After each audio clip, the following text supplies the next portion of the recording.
Hemos estado atravesando el libro de Primera de Tesalonicenses en una serie que llamamos La Iglesia en la Palabra.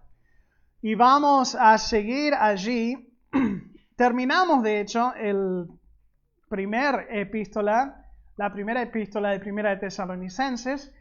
Y vamos, de cierta forma, hoy a continuar en nuestra serie, atravesando Segunda de Tesalonicenses, porque estamos viendo la iglesia en Tesalónica como un ejemplo de lo que pasa cuando una iglesia está arraigada en la palabra de Dios. Es nuestra meta también ser arraigados en la palabra de Dios, que la palabra de Dios cambie nuestra vida.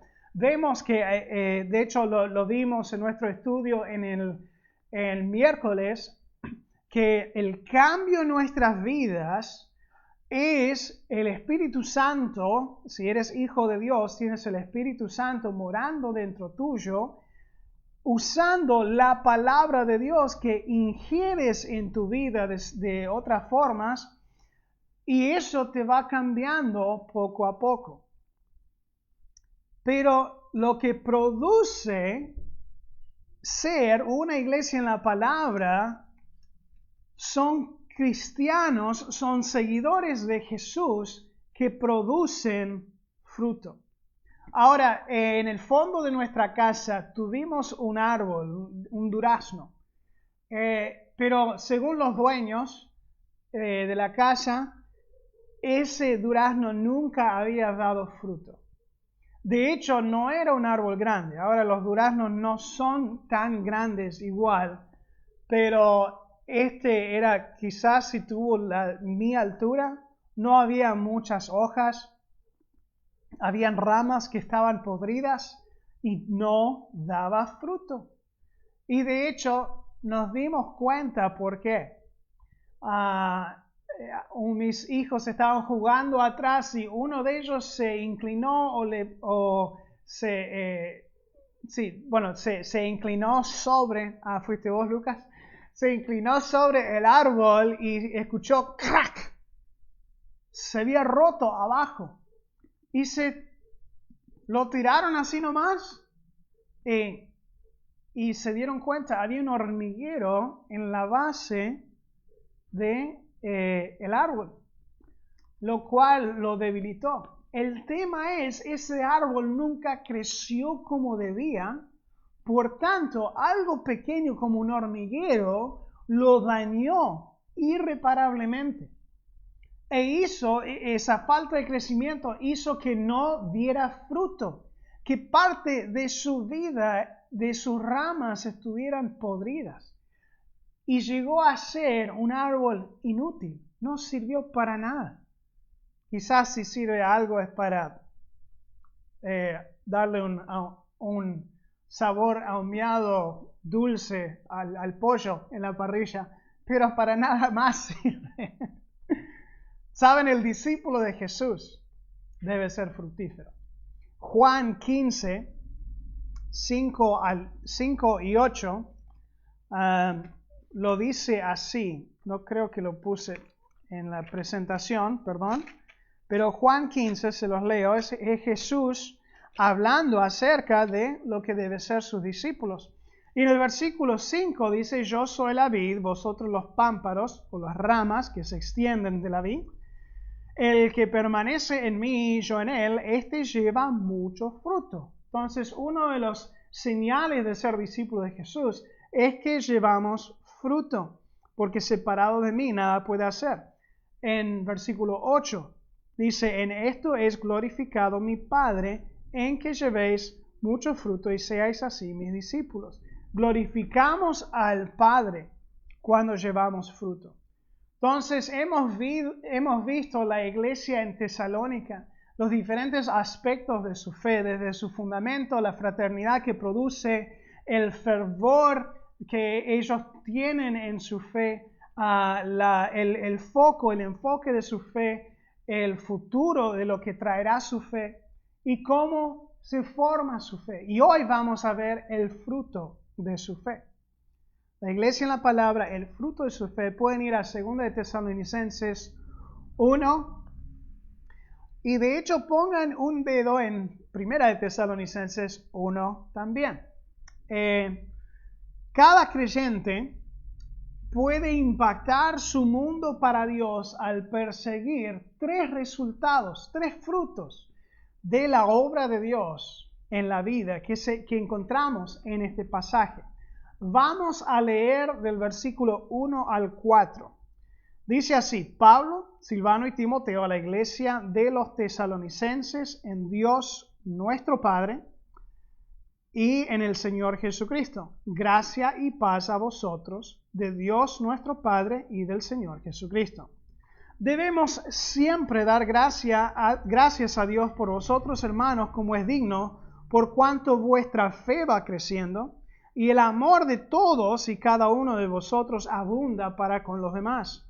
Tanto que nosotros mismos nos gloriamos de vosotros en las iglesias de Dios por vuestra paciencia y fe en todas vuestras persecuciones y tribulaciones que soportáis. Padre amado, te pido en especial por este tiempo que tu palabra tenga fruto, que eche raíz en corazones de los que están viendo, Señor, como ha echado raíz en la nuestra, que crezca y que haga producir fruto. En nombre de Cristo pedimos. Amén. Ahora quiero que se fijen, recuerdan que les dije, pongan su dedo ahí en 1 Tesalonicenses 1:3. Y dice, vamos a comenzar con el versículo 2 de 1 Tesalonicenses 1. Damos siempre gracias a Dios por todos vosotros, haciendo memoria de vosotros en nuestras oraciones, acordándonos sin cesar delante del Dios y Padre nuestro de la obra de vuestra fe, del trabajo de vuestro amor y de vuestra constancia en la esperanza en nuestro Señor Jesucristo. Suena parecido, ¿no? De hecho, fíjense esta comparación que vemos. Ahora, allí en su pantalla están los 2 versículos juntos y Pablo hace mención de los mismos 3 resultados que él remarca en la vida de los tesalonicenses. La obra de vuestra fe, y en el segundo de Tesalonicenses nos dice por cuánto vuestra fe va creciendo. En primera nos dice del trabajo de vuestro amor. En segunda, el amor de todos y cada uno de vosotros abunda. Y en el primero dice la constancia en la esperanza. En el segundo menciona vuestra paciencia. Esa palabra paciencia es la misma que es traducida constancia en 1 Tesalonicenses 1:3. Y cuando Pablo, a través de la epístola en Tesalonicenses, en 1 Tesalonicenses, habla de paciencia y el efecto de la esperanza, siempre está hablando de la esperanza en la segunda venida de Cristo.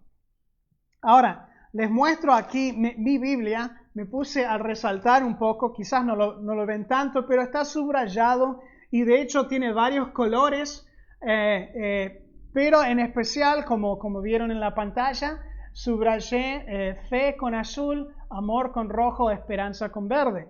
Pero lo hice a través de la epístola, de ambas epístolas. Y es tan interesante cómo el apóstol Pablo remarca estas cosas, su fe de los tesalonicenses, el amor de los tesalonicenses y la esperanza de ellos a través de las epístolas. Y notamos que estos son los resultados de una relación con Dios que impacta al mundo alrededor. Por eso cada creyente, cada uno de nosotros podemos impactar a nuestro mundo cuando perseguimos estos 3 resultados en nuestras vidas.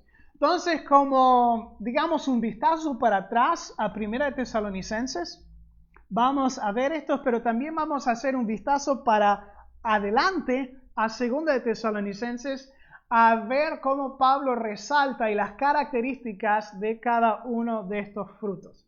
Entonces, acompáñenme primero a ver el primer resultado que puede impactar tu mundo para Cristo.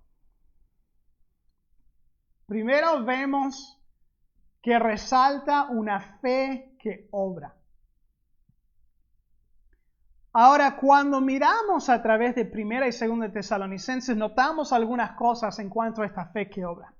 Primero, una fe que obra y que obra de una forma que va creciendo. Esa palabra obra simplemente significa que hace lo que ha sido diseñado a hacer. O sea que la fe hace, la fe actúa. Actúa como una fe genuina. De hecho, una fe genuina, una fe sincera, es una fe que cambia a la persona que tiene fe. Pero esa fe que obra, esa fe que cambia, esa fe que crece, solamente proviene de una conversión genuina. Fíjense en 1 Tesalonicenses, el capítulo 1, del 5 al 9, Pablo describe aquí la conversión de los tesalonicenses. Y quiero resaltar algunas cositas, características que marcan su sinceridad. Dice que las palabras vinieron en poder, en el Espíritu Santo, en plena certidumbre. O sea que esto no fue invento o falsedad humana. De tal forma que el resultado fue que vinieron a ser imitadores de Pablo y sus acompañantes y recibieron la palabra de Dios en medio de una gran tribulación. Ellos estaban siendo perseguidos por aún simpatizar con estos seguidores de Jesús. Y luego ellos igual, aunque vieron esa persecución, recibieron el Evangelio sabiendo que iba a traer esa misma persecución. De tal manera que ellos empezaron a ser ejemplo a los de su región.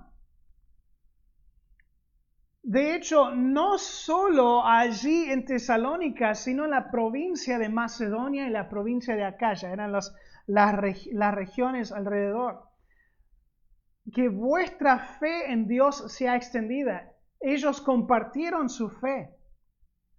Y de tal forma que las personas a quienes le compartieron su fe, le volvían a decir a Pablo y a sus acompañantes acerca del testimonio de los tesalonicenses, cómo se convirtieron de los ídolos para servir al Dios vivo y verdadero. Pablo dice, esto no es un invento, esto no lo falsificaron. Esto era una obra genuina de Dios. Resalta en el capítulo 2, versículo 13. Por lo cual también nosotros, sin cesar, damos gracias a Dios de que cuando recibiste la palabra que oíste de nosotros, la recibiste no como palabra de hombres, sino según es en verdad la palabra de Dios, la cual actúa en vosotros. Unos versículos anteriores, en la próxima epístola, segunda de Tesalonicenses, capítulo 2, vamos a estar, los pasajes están en su pantalla, pero vamos a estar yendo de una a la otra, entonces mantengan alerta, mente activa y dedos también al ir de uno a la otra, porque quiero que lo vean, un vistazo en grande a todo.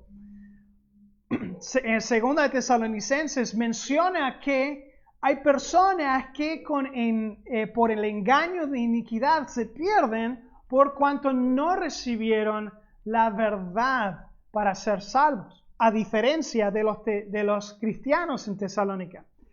Pero nosotros debemos dar siempre gracias a Dios respecto a vosotros, hermanos amados por el Señor, que Dios os haya escogido desde el principio para salvación mediante la santificación por el Espíritu y la fe en la verdad. Hay mucho en ese pasaje que vamos a desempacar luego en la serie a través de 2 de Tesalonicenses, pero por ahora quiero que se fijen que Pablo está diciendo su conversión fue algo genuino, fue algo hecho por Dios. Y esa fe genuina, esa obra sincera de la fe sincera en Dios, esa obra genuina de Dios, es lo que produce una fe que obra. También una fe que obra se afirma en el Señor. En 1 de Tesalonicenses 3, 7 y 8 lo dice así: por ello, hermano, en medio de toda nuestra necesidad y aflicción, fuimos consolados por vosotros por medio de vuestra fe, porque ahora vivimos si vosotros estáis firmes en el Señor. Pablo resalta que fue un agrado simplemente escuchar que estaban firmes. Y esa fe se afirma en el Señor. Segunda de Tesalonicenses, capítulo 2, versículo 15, les motiva, les anima a que sigan fieles, a que estén firmes. Así que, hermanos, estad firmes. ¿Cómo es que van a estar firmes? Reteniendo la doctrina que habían aprendido, sean por palabra, o sea, cuando Pablo estaba allí enseñándoles en persona, o por carta nuestra, que se refiere a la primera epístola de Tesalonicenses. Entonces, proviene de una fe genuina, se afirma en el Señor, también busca seguir creciendo. Una fe que obra va a buscar seguir creciendo. ¿Cuántos bebés conocen ustedes que están chochos simplemente siendo bebés? Ahora, sí, he conocido a varios. ¿Cuántos jóvenes conocen que están chochos simplemente siendo jóvenes? Sí, hay dos acá. El punto que quiero hacer es que una fe que es genuina, que obra, busca seguir creciendo. No está satisfecho en quedarse ahí.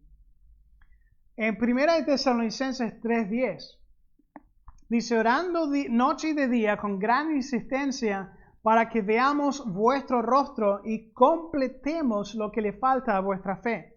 No lo tengo allí, pero 2 de Pedro 1 nos anima a añadir a nuestra fe virtud, paciencia, dominio propio, y añade fruto, virtudes espirituales. Entonces Pablo aquí está diciéndoles, queremos que vuestra fe crezca, que crezcan en el conocimiento del Señor. Unos versículos después dice, y el Señor os haga crecer y abundar en amor, unos para con otros, para con todos, como también lo hacemos nosotros para vosotros, para que sean, ¿qué? Afirmados vuestros corazones, irreprensibles en santidad, delante de nuestro Padre en la venida de nuestro Señor Jesucristo con todos sus santos. Esa es la meta. Pablo quería, como vimos hace unas semanas, Pablo quería que crecieran al punto en su fe que podrían ser irreprensibles ante Dios. En 2 de Tesalonicenses, el primer capítulo, versículo 11, por lo cual asimismo oramos siempre por vosotros para que nuestro Dios os tenga por dignos de su llamamiento y cumpla todo propósito de bondad y toda obra de fe con su poder. Si nuestra fe va a obrar, si esa fe genuina va a obrar, va a buscar el crecimiento, va a buscar que Dios obre en nosotros su voluntad, va a buscar, como dice Efesios 2:10, esas buenas obras que fueron el propósito para el cual Dios nos creó. Una fe que obra también vive para agradar a Dios. Vimos en el capítulo 4 de 1 Tesalonicenses que la voluntad de Dios específicamente era la santificación. Y vemos en el versículo 1 que Pablo les ruega y exhorta en el Señor que de la manera que aprendieron de ellos mismos, cómo conviene conduciros y agradar a Dios, así abundéis más y más. Pablo dice, tal como aprendieron de nosotros a agradar a Dios en sus vidas, queremos, les rogamos, les exhortamos que sigan creciendo y aprendiendo a vivir agradable a Dios. Debe ser nuestra meta diariamente agradar a Dios más cada día. Segunda de Tesalonicenses capítulo 2 versículo 17. Que conforte vuestros corazones, que os conforme en toda buena palabra y obra. Está hablando de la obra de Jesucristo en ellos.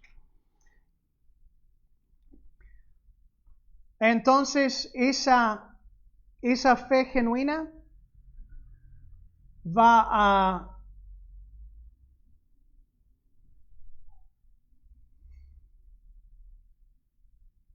esa fe genuina no solamente proviene de una conversión genuina, pero se afirma en el Señor, busca seguir creciendo, vive para agradar a Dios y confía también a través de las dificultades. Esto es quizás donde se nota más la fe de uno. Es en el medio de las dificultades que muestra una confianza inmovible en el Señor. Primera de Tesalonicenses capítulo 4 vimos cuando Pablo está hablando de la esperanza en la segunda venida del Señor. Dice, si creemos que Jesús resucitó y murió y resucitó, así también traerá Dios con Jesús a los que durmieron en él. Entonces les anima a los tesalonicenses a pensar bien, a basar su vida, su confianza en Dios, en el hecho de que Cristo había muerto y resucitado, la doctrina. En el próximo capítulo, en el versículo 8, nosotros que somos del día, seamos sobrios, habiendo vestido de la coraza de fe, de amor, con la esperanza de salvación como yelmo. Y podemos confiar en Dios, como vimos en la semana pasada, porque fiel es el que os llama, el cual también lo hará. Entonces hay una confianza en Dios, en lo que sabemos, lo que hemos aprendido de la palabra, y también en su carácter. Es, creo que algo constante, ya regular, cuando personas vienen con grandes dificultades. Hay 4 anclas que trato de recordarles y debemos aferrarnos en toda nuestra vida. Son características, atributos de Dios que nunca debemos olvidar. Que Dios, son 3 siempre y un nunca, si les ayuda. Las anclas al cual nos aferramos porque nos dan confianza en Dios. Dios siempre es bueno, Dios siempre es amor, Dios siempre está en control. Y lo bueno de esos 3 van a ser constantes porque Dios nunca cambia. Y cuando ponemos nuestra confianza y fe, nos aferramos a Dios y son anclas a nuestra vida, no nos mueven en la dificultad. En 2 de Tesalonicenses les recalca, y tenemos confianza respecto a vosotros en el Señor, en que hacéis y haréis lo que hemos mandado. La fe va a confiar, la fe que obra va a confiar constantemente en el Señor. Una fe que obra. Ese árbol de durazno que no daba fruto, no estaba haciendo lo que fue diseñado a hacer. Por eso llegó a ser inútil. Por eso fue sacado de ahí. Por eso no estaba creciendo como debía.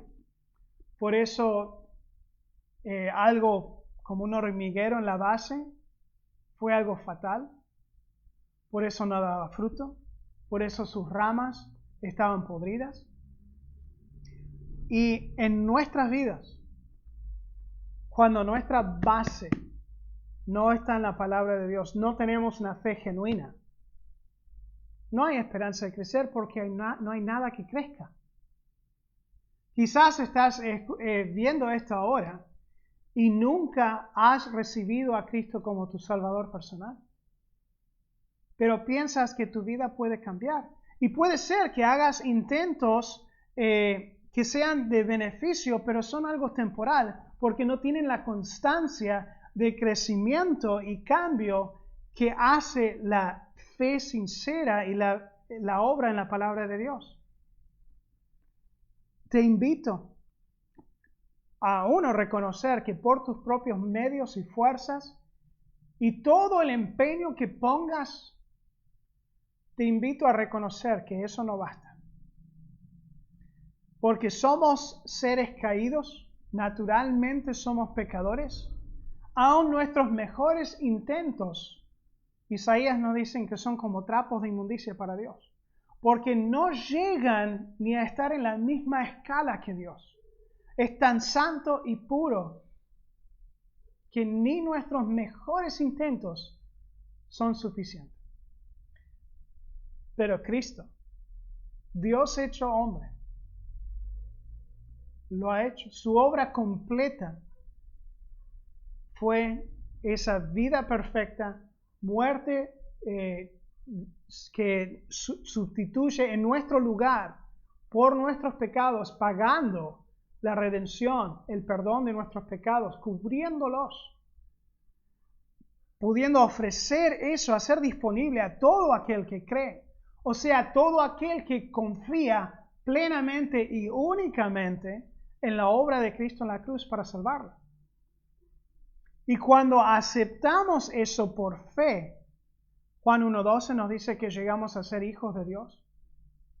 Y esa fe es una semilla genuina, sincera en el Dios Salvador.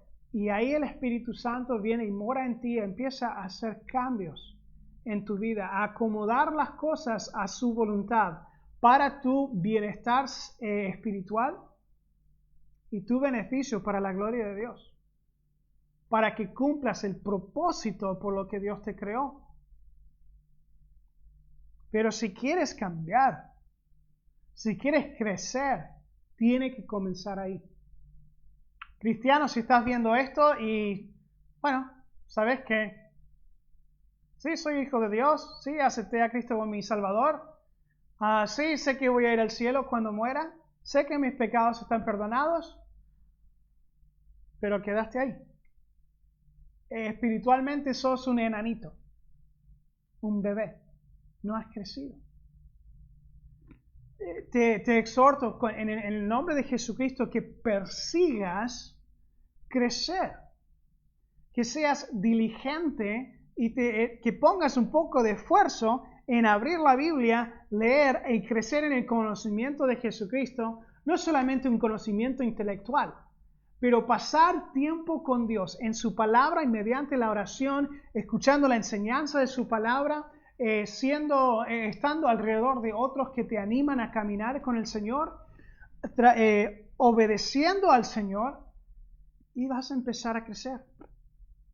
Vas a empezar, puede ser las cosas difíciles al principio, puede ser que te cuestan, pero te animo, sigue.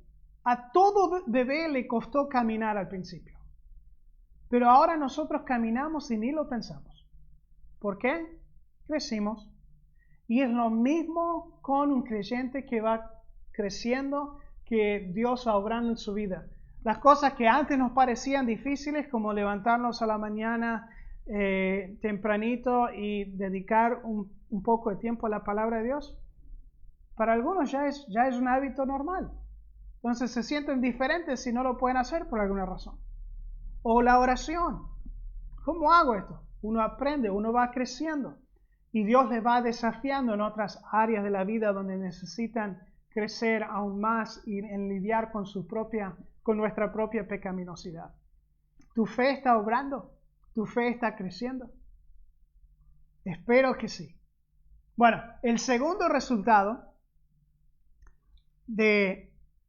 que impacta a nuestro mundo, de la obra de Dios en nuestras vidas, es un amor que trabaja. Ahora, este amor, fíjense otra vez en la comparación, lo vamos a ver otra vez, el trabajo de vuestro amor y el amor de todos y cada uno de vosotros abunda para con los demás. Ahora, esa palabra trabajo es diferente que la palabra obra, en que el trabajo requiere e implica de cierta forma dolor. Madres, ustedes saben de lo que estoy hablando. A propósito, hoy es el Día de la Madre en Estados Unidos, entonces mamá, si estás viendo, te amo, gracias por ser mi mamá, sin ti no estuviera aquí. Feliz día. Y ahora yo sé que mi nacimiento no fue nada placentero. De hecho, tenemos esa palabra trabajo para describir quizás lo más doloroso en la vida de una mujer, físicamente hablando, el trabajo de parto.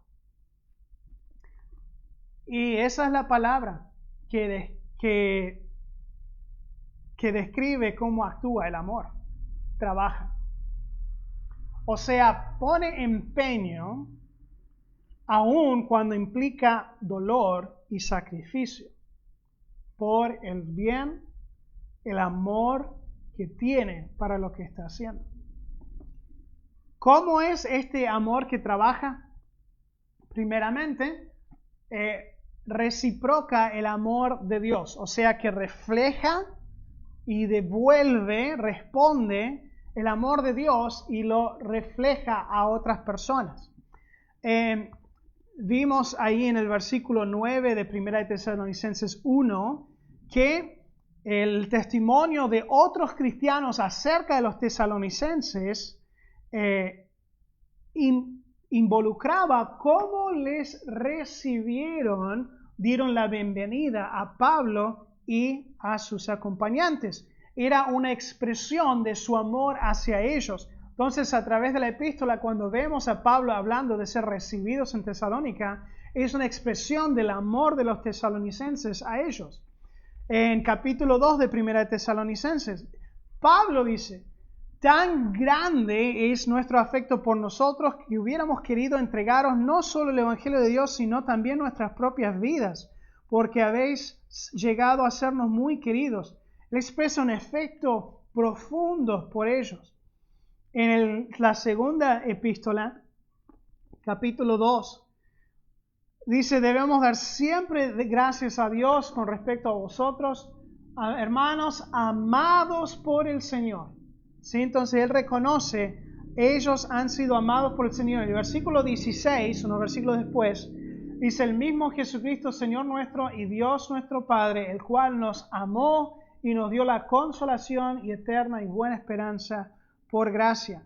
Ellos habían sido amados por Dios y eso les facilitaba a reflejar ese amor hacia otras personas. Entonces, mientras que era un amor recíproca hacia Dios, Dios los amaba, ellos amaban a Dios, también tenía este elemento reflectivo que reflejaban el amor de Dios hacia otros también. Ahora, busca acercarse también a otros para animarles. En 1 Tesalonicenses 2:11 dice: así como sabéis de qué modo, como el Padre a sus hijos, exhortábamos y consolábamos a cada uno de vosotros. Y capítulo 3, versículo 6, menciona que que Timoteo vuelve y les da buenas noticias de vuestra fe y amor, que siempre nos recordáis con cariño, deseando vernos como también nosotros a vosotros. Entonces Pablo y sus acompañantes querían verlos a ellos querían verlos otra vez, buscaban la oportunidad para acercarse y estar juntos otra vez. Y Pablo dice, esto es una forma que también expresan amor, están buscando la oportunidad para estar juntos y animarnos. Y en este tiempo de cuarentena ahora debemos anhelar eso aún más. Por tener la oportunidad de poder expresar nuestro amor por otros.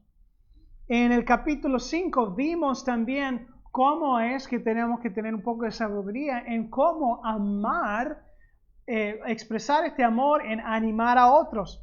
Dice: también os rogamos, hermanos, que amonestéis a los ociosos, que alentéis a los de poco ánimo, que sostengáis a los débiles, que sean pacientes para con todos. Y no lo puse allí, pero según de Tesalonicenses 3:15, a un hermano errado, en cuanto a un hermano errado, a su respuesta les dice: mas no lo tengáis por enemigo, sino amonestadle como hermano. Entonces los tesalonicenses expresaban su amor aún en la forma de animar y amonestar a otros. Ese amor que trabaja también, tal como la fe, busca seguir creciendo. En 1 de Tesalonicenses 3, sí, yo estoy confundido entre primera y segunda, lo van a escuchar, los estoy confundiendo, Perdón por eso, pero vamos. Primera de Tesalonicenses 3 nos dice, oh Señor, haga crecer y abundar en amor unos para con otros y para con todos, como también lo hacemos nosotros para con vosotros. Ahí nomás en 2 de Tesalonicenses 1, 3 menciona que el amor de todos, cada uno de vosotros, abunda para con los demás. Entonces buscaba abundar, buscaba crecer. En capítulo 4 de 1 de Tesalonicenses, acerca del amor fraternal. Esto es algo que ellos estaban haciendo re bien. Pablo dice, no tengo necesidad de que os escriban. Esto es una frase que él repite en cuanto a su fe. Pues lo dice en 1 de Tesalonicenses 1. No tengo que hablar de vuestra fe porque otros hablan de su fe a nosotros. Tienen un buen testimonio. Acá lo dice luego en 1 de Tesalonicenses que no les tiene que decir en cuanto a la venida del Señor, que ya lo saben. Pero aquí en el versículo capítulo 4, él se enfoca en que no tiene que decirle en cuanto a su amor fraternal, porque lo están practicando. Pero igual que les dice, lo que están haciendo, lo están haciendo bien, pero sigan haciéndolo, abunden. Que os améis unos a otros, también como lo hacéis así con todos los hermanos, que abundéis en ello más y más. Como dije la semana cuando vimos esto, no se puede amar demasiado. Si has pensado que has expresado tu amor demasiado hacia una persona, te prometo que ese amor que pensás que has expresado no es el amor de Dios. Porque el amor que trabaja, el amor de Dios es inagotable. ¿Es difícil? Sí, por eso trabaja. ¿Hay sacrificio involucrado? Sí, por eso es un amor que trabaja. Segunda de Tesalonicenses 3:5. El Señor encamine vuestros corazones al amor de Dios y a la paciencia de Cristo. Aquí, como oración, les anima a buscar ese sendero, ese amor que sea enfocado en que sea el amor de Dios.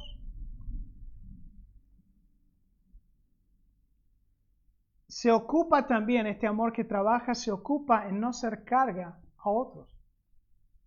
En 1 de Tesalonicenses capítulo 2 lo vimos, que dice, ¿os acordáis, hermanos, de nuestro trabajo y fatiga? Como trabajando de noche y de día, para no ser gravosos a ninguno de vosotros, os predicamos el Evangelio de Dios. Justo después del versículo 8 de capítulo 2, viene el versículo 9. Sí, fui al seminario para eso.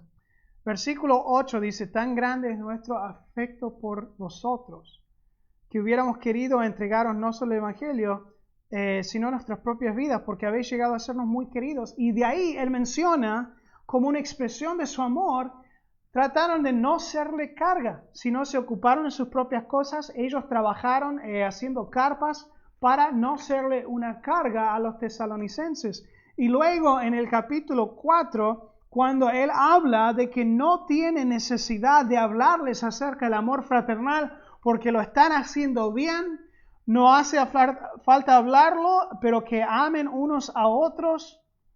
Luego el versículo 11-12, fíjense de que les habla, que procuréis tener tranquilidad, ocuparos en vuestros negocios, trabajar con vuestras manos de la manera que os hemos mandado, a fin de que os conduzcáis honradamente para con los de afuera y no tengáis necesidad de nada. Entonces les anima, una expresión de su amor es de ocuparse de sus cosas y no ser carga a los demás. No ser perezosos dependiendo en otros. Hecho, es una expresión de amor. De hecho, en 2 de Tesalonicenses, una de los errores más grandes que trata en la epístola es el hecho que habían algunos hermanos que diciendo, ha venido de la venida del Señor, ya Jesús ha venido, no hay esperanza, nos ha abandonado porque no estamos en el cielo con Él, como dijo Pablo que pasaría. Entonces me voy a sentar acá deprimido o voy a entrar en diferentes casas y voy a tratar de convencer a gente de que Pablo estaba errado o algo así. Pero se aprovechaban de gente en esa situación y se aprovechaban de la generosidad de otros.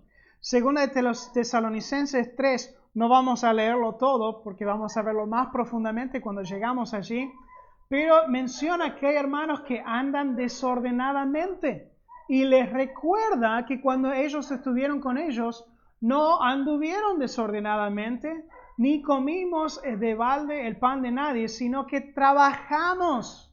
¿Recuerdan esa expresión de amor? Para ellos trabajaron para sostenerse, para no ser gravosos, para no ser carga, y le dieron un ejemplo para que los imiten. Porque oímos que entre vosotros andan desordenadamente, no trabajando. Entonces, habían algunos de los tesalonicenses que no estaban expresando amor a sus hermanos, porque estaban no trabajando y dependiendo, siendo gravosos, siendo una carga. Entonces les amonestan a trabajar sosegadamente. Entonces ese amor que busca, reciproca el amor de Dios, busca acercarse a otros para animarles, busca seguir creciendo, se ocupa en no ser una carga. Y también vemos en 1 Tesalonicenses 5 que estima el ministerio de la iglesia. Vimos, creo que fue la semana anterior, que hace 2 semanas que Pablo les anima a reconocer a los que trabajan en el ministerio, los líderes de la iglesia, que administran en la iglesia, y os amonestan que los tengáis en mucha estima y amor por causa de su obra, tener paz entre vosotros. Entonces, otra expresión era de apreciar, estimar el ministerio de los líderes de la iglesia. Ahora, pregunto, ese amor que trabaja, sé que hay un montón de madres viéndonos, pero ¿cuántas, podríamos decir, madres espirituales hay que están dispuestos a hacer el trabajo de parto para el bien de otro? Y ¿sabes qué? Si no conoces ese trabajo que hizo Dios en dar sacrificialmente su propio Hijo para que tú tengas la vida eterna, te prometo, no vas a poder actuar así para ningún otro. El amor sin Cristo es un amor egoísta. Pero el amor de Dios que viene de Él por medio de su Hijo, cual podemos reflejar a otros, es un amor no egoísta, que se sacrifica voluntariamente por el bien de otros sin esperar nada a cambio. ¿Cuántas madres espirituales hay que están dispuestos a hacer el trabajo de parto por otras personas? Si Dios está obrando en tu vida, si está creciendo, uno de los resultados no solamente va a ser una fe que obra, pero un amor que trabaja. Y el tercer resultado, una esperanza que soporta. Fíjense ahí en versículo 4 y también reflejado en 1 Tesalonicenses 1:3, vuestra constancia o paciencia en la esperanza en nuestro Señor Jesucristo, y dan gracias por vuestra paciencia y fe en todas vuestras persecuciones y tribulaciones que soportáis. ¿Cuáles son las características de una esperanza que soporta? Primeramente, espera con ansias la venida de Jesucristo. 1 Tesalonicenses 1:10 le recuerda a Pablo que el testimonio de ellos a la región era de que una de las cosas que resaltaba eran que esperaban de los cielos a el Hijo, el cual resucitó a los muertos, a Jesús, quien nos libra de la ira venidera. Entonces los vecinos, los conocidos de ellos, sabían que ellos esperaban con ansias la venida del Señor Jesucristo. Segunda de Tesalonicenses 1:7 dice: y a vosotros que sois atribulados, daros reposo con vosotros cuando se manifieste el Señor Jesús desde el cielo con los ángeles de su poder. Estaban en espera, y de una esperanza que soporta, está esperando con ansias, está entusiasmado, mirando hacia adelante la venida del Señor Jesucristo. También se goza en presentarse irreprensible y digno de Dios. Aquí en 1 Tesalonicenses 2, Pablo les anima a andar como es digno de Dios y les recuerda que Dios es el que los llamó a su reino y gloria. Otra vez un vistazo a la esperanza que tenían en Jesucristo. Porque ¿cuál es nuestra esperanza o gozo, corona de que me gloríe? ¿No lo sois vosotros delante de nuestro Señor Jesucristo en su venida? Vosotros sois nuestra gloria y gozo. Que podrían tener un gozo en presentarse irreprensible y digno de Dios en su venida. Capítulo 3, versículo 13. Para que sean afirmados irreprensibles en la venida de nuestro Señor Jesucristo. Vimos hace unas semanas las veces, creo que son 5 diferentes veces que Pablo menciona y los empuja a ver a la meta de presentarse irreprensible ante Cristo. Y en 2 de Tesalonicenses, y el Señor encamine vuestros corazones al amor de Dios y a la paciencia de Cristo. Y les recuerdo, al decir la palabra paciencia en el principio de la epístola y el final de la epístola, los tesalonicenses hubieran unido eso con el concepto de esperanza. Por todo lo que Pablo había estado enseñando en sus epístolas en cuanto a la esperanza y tener paciencia en las tribulaciones, por mirar con ansias la venida de Cristo, ellos se hubieran tomado esto, entendido la paciencia de Cristo como algo que involucraba esa esperanza por la venida de Él. No se desespera tampoco esa esperanza que se soporta, sino que alienta a otros con la verdad. Primera de Tesalonicenses 4, 13 al 18, les recuerdo, habían varios de ellos que habían muerto. Quizás algunos eran mártires por su nueva fe en Cristo. Entonces, estos cristianos nuevos estaban confundidos acerca de la venida del Señor, acerca de lo que iba a pasar con esos hermanos que habían fallecido antes de regresar al Señor, si iban a ser dejados atrás para experimentar el juicio y condenación de Dios al mundo. Entonces Pablo les tiene que instruir, pero les anima a no ser entristecidos, a no desesperarse como los que no tienen esperanza. ¿Por qué? Y ahí les explica la esperanza que tienen en la segunda venida de Cristo, que los muertos en Cristo resucitarán primero al sonido de la trompeta, la voz del arcángel, del mando del Señor, y los demás estaremos con ellos en el cielo. Entonces debían alentar los unos a otros, animar los unos a otros y edificar unos a otros con esas palabras, con esa verdad.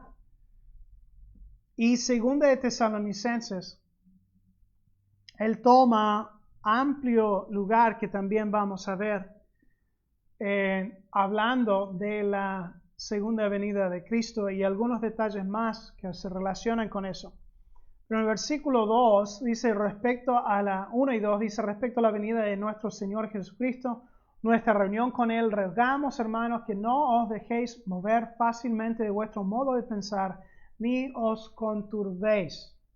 No se desesperen, ni por espíritu, ni por palabra, ni por carta, como si fuera nuestra. Y vamos a ver un poquito que había un poco de engaño en un falso maestro en Tesalónica. divulgando cosas que no eran ciertas acerca de la venida del Señor. Entonces les anima a no desesperarse, sino a alentarse y alentar a otros con la verdad de la palabra de Dios, porque habían sido enseñados. Y vemos en nuestro caso que muchas veces la desesperación es una expresión de desconfiar en el carácter de Dios o en lo que nos ha enseñado en su palabra. Entonces, cuando nos desesperamos, tenemos que, uno, parar y recuerdas esos 4 anclas. Dios siempre es bueno, siempre es amor, siempre está en control y nunca cambia. Nos aferramos a eso, a lo que sabemos de Dios. Y de ahí abrimos su palabra y nos ponemos a aprender y entender bien. Esta esperanza que soporta las tribulaciones, las dificultades. En 1 Tesalonicenses 2, Pablo les refiere que ellos mismos estaban padeciendo persecuciones por su nueva fe en Cristo. Tal como Pablo y sus acompañantes estaban cuando fueron a Tesalónica, se quedaron por poco tiempo porque había tanta persecución. Entonces, por su seguridad propia de su vida, se huyeron de Tesalónica. Pero los hermanos, los nuevos creyentes, quedaron ahí y esa persecución quedó allí también. En 2 de Tesalonicenses, Pablo les recuerda que esa paciencia obra en las persecuciones y tribulaciones que soportan. En el versículo 6 y 7 del mismo capítulo dice, les anima a recordar que Dios es el juez. Entonces él dice, es justo delante de Dios pagar con tribulación a los que os atribulan, y a vosotros que sois atribulados, daros reposo con nosotros cuando se manifieste el Señor Jesús desde el cielo con los ángeles de su poder. Entonces les anima a soportar la tentación sabiendo que Dios es el juez y que les dará reposo en la venida del Señor Jesús. Y por eso, finalmente, la esperanza que soporta puede confiar en la obra de Dios. Vimos en el principio del capítulo 5 que había este refrán en su mundo de la Pax Romana y que decía paz y seguridad, y Pablo, de una forma un poco subversivo al gobierno romano, dice, los que declaran eso no pueden confiar y no pueden proveer su propia seguridad porque serán juzgados, tendrán una destrucción repentina. Y vimos unos versículos después, en el versículo 8 y 9, dice, nosotros que somos del día, seamos sobrios, habiéndoos vestido con la coraza de fe, de amor, con la esperanza de salvación como yelmo. Es algo que protege nuestras mentes de desesperarse, nos ayuda a soportar en la tentación, en las tribulaciones, y nos ayuda a confiar en la obra de Dios. El yelmo de salvación, esa esperanza que porque somos salvos, porque somos hijos de Dios, tenemos una esperanza cierta, segura en la venida de Cristo, que somos de Él y no pereceremos. Dios no nos ha puesto para ira, sino para alcanzar salvación por medio de nuestro Señor Jesucristo. Y el mismo Dios de paz os santifique por completo. Todo vuestro ser, espíritu, alma y cuerpo sea guardado irreprensible para la venida del Señor Jesús. Si somos salvos, si somos hijos de Dios, significa que Dios va a terminar lo que comenzó, la obra en ti. El más grande ejemplo de esta esperanza que soporta es Jesucristo mismo. En Hebreos 12, después de animarnos a correr la carrera de fe, da el ejemplo de Jesucristo. Puesto los ojos en Jesús, el autor y consumador de nuestra fe, el cual por el gozo puesto delante de él, ahí está la esperanza, sufrió la cruz. Esa palabra es la misma palabra que se traduce como paciencia en 2 Tesalonicenses 1 y constancia en 1 Tesalonicenses 1. O sea que Él pacientó la cruz. Es una palabra que significa se queda debajo de la presión, permanece debajo de la presión, o sea, soporta. Él soportó la cruz. ¿Por qué? Por el gozo puesto delante de Él, por la esperanza de la exaltación que el Dios Padre tendría para Él. Es una esperanza segura. La esperanza que tenemos en Cristo, como dije antes, no es un, ay, espero que esto sea cierto, sino que es algo seguro. Podemos estar 100% confiados, tal como Cristo fue, 100% confiado en lo que Dios haría. Por el gozo puesto delante de Él, sufrió la cruz, menospreciando lo oprobio. Su amor trabajó por ti y se sentó a la diestra de Dios. ¿Tenés esa esperanza? ¿Tenés ese amor? ¿Tenés esa fe? Es imposible poseer si no tienes al Hijo. Recibes a Cristo por reconocer tu condición de pecado ante Dios y que no hay nada que puedas hacer para cambiar eso en tu propia fuerza. Entonces debes confiar únicamente y plenamente, no en las cosas buenas que hagas, incluyendo ir a la iglesia, leer la Biblia, orar, dar dinero, ser una buena persona. No puedes confiar en nada de eso, pero es confiar únicamente en que Cristo murió en tu lugar y eso pagó por el perdón de tus pecados y Él resucitó a los muertos al tercer día, porque era el Hijo de Dios, es el Hijo de Dios.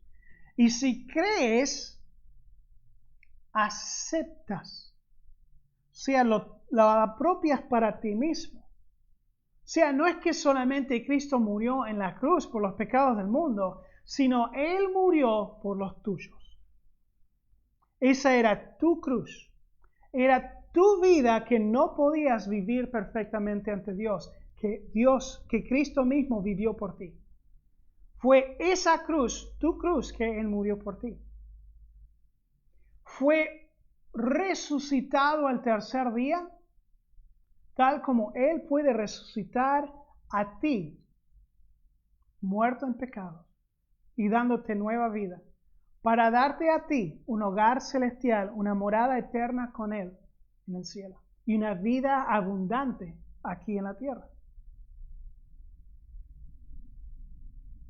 Te invito a aceptar a Cristo como tu Salvador personal. En oración, confesando tu condición y pidiendo a Dios que perdone tus pecados porque Cristo pagó por ellos. Y agradeciéndole que Él murió por ti, que resucitó. De ahí comienzas una relación con Dios que no cambia si es genuino. Te invito a, si has orado, que Dios te salve de tus pecados, poniendo tu confianza únicamente en Jesucristo como tu Salvador. Te invito a que dejes algo en los comentarios, que nos mandes un mensaje, así podemos darte un poco de seguimiento. Puedes ir a nuestra página de web, ibrredención.com, y allí hay un formato de contacto. Puedes ponerte en contacto con nosotros así también. Quizás conoces a una de las personas que va a nuestra iglesia, entonces te invito a acercarse a ellos, llamarlos, mandarle un mensaje y ellos te pueden acercar nuestra información para contactarte también. Cristiano, ¿tu relación con Dios está impactando tu mundo? ¿Está resultando tu fe? ¿Está obrando? ¿Está haciendo lo que fue diseñado a hacer? ¿Está creciendo? Ponele pies a tu fe y que tu hablar y tu andar sean uno. Creciendo en la palabra de Dios, en la comunicación con Dios y en la práctica obedeciéndole. ¿Estás resultando en un amor que trabaja? ¿Estás extendiéndote, abundando en amor para otros? Ponele un esfuerzo en no ser egoísta en las condiciones de tu amor y afecto hacia otros. No lo pienses, ¿qué pueden hacer otros por mí? Pero ¿qué puedo hacer yo por otros? ¿Estás resultando en la esperanza que soportan? ¿Estás persistiendo bajo las dificultades de la vida, anhelando el regreso del Señor Jesús? Ponele tu confianza en las manos de Dios, viviendo para apuntar otros hacia Él, para su esperanza y paz. Les agradezco por acompañarnos en este viaje que hemos estado haciendo. No termina aún. La semana que viene estaremos viendo el resto del capítulo 1 de 2 de Tesalonicenses. Les invito a verlo conmigo. Mismo día, misma hora de siempre. Los amamos y queremos y anhelamos el día que podemos expresar ese amor con ustedes en un abrazo fuerte o dependiendo de los procedimientos de la cuarentena con barbijo incluido. Pero los amamos y realmente los extrañamos. Buscamos ser un ánimo a todos. Si hay algo que podemos hacer, por favor avísenos. Padre amado, te doy gracias por la obra que haces en tus hijos y que no los abandonas, no simplemente comienzas un proceso y que le dejas todo el esfuerzo después a ellos, sino que no nos dejas como huérfanos, nos has dado tu Espíritu que mora en nosotros para seguir creciéndonos y cambiándonos en la imagen de Jesucristo. Ayúdanos a perseguir el resultado de la fe, el amor y la esperanza, con todas sus características, como Pablo anima a los tesalonicenses. Ayúdanos a amarte, Dios, puramente, haciendo tu voluntad, esforzándonos a reflejar ese amor a otros. Ayúdanos a seguir creciendo en nuestra fe, en el conocimiento de Jesucristo, siendo más como Él. Y ayúdanos a anhelar el regreso del Señor Jesucristo y que cambie como vivimos hoy. En el nombre de Jesucristo pido todo esto. Amén. Espero que ha sido una bendición a esta reunión y que Dios les bendiga.